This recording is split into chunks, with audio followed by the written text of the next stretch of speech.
The philosophy of atheism may be that of Marxism or some derivation thereof, but then, I am an atheist and find that connection abhorrent and a contradiction in terms.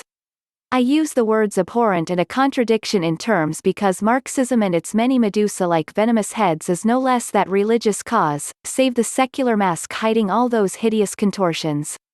I mention Marxism or some derivation thereof as a possibility as a great many atheists today identify atheism with this political ideology as if there is some type of marriage between the two or that one is the other, something along the line of the Christian Trinity, but only twins. Turning to or embracing atheistic thought some 60 years ago, I considered it a standalone position and most compatible with the ideals of freedom contained in the American Constitution and the Bill of Rights.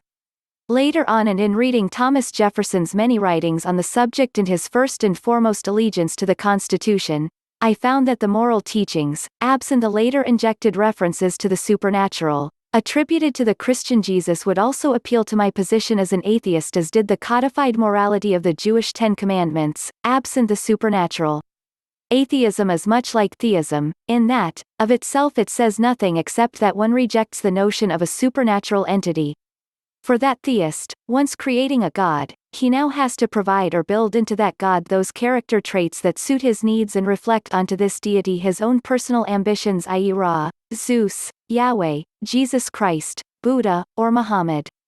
And for that atheist he too, is faced with the incorporation of something other than an absence of something.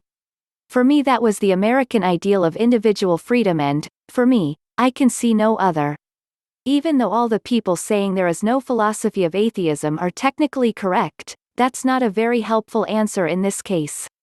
There can be people who have never been told to believe in a god and hence are atheists by default, but we have to understand that that's a very rare situation nowadays. Even if your parents bring you up with indifference to religion, someone is bound to try to sell you the story at some point. So effectively we can consider atheists to be people who have considered the claims of at least one religion and declined to accept them.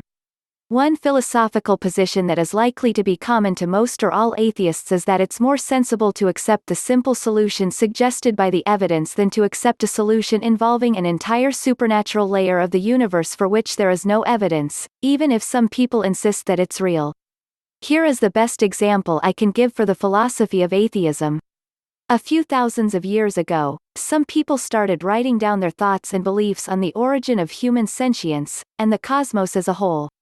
When an atheist reads a translation of what they thought and believed, the atheist concludes that most of what they thought happened never did, and most of what they say is going to happen is not ever really going to.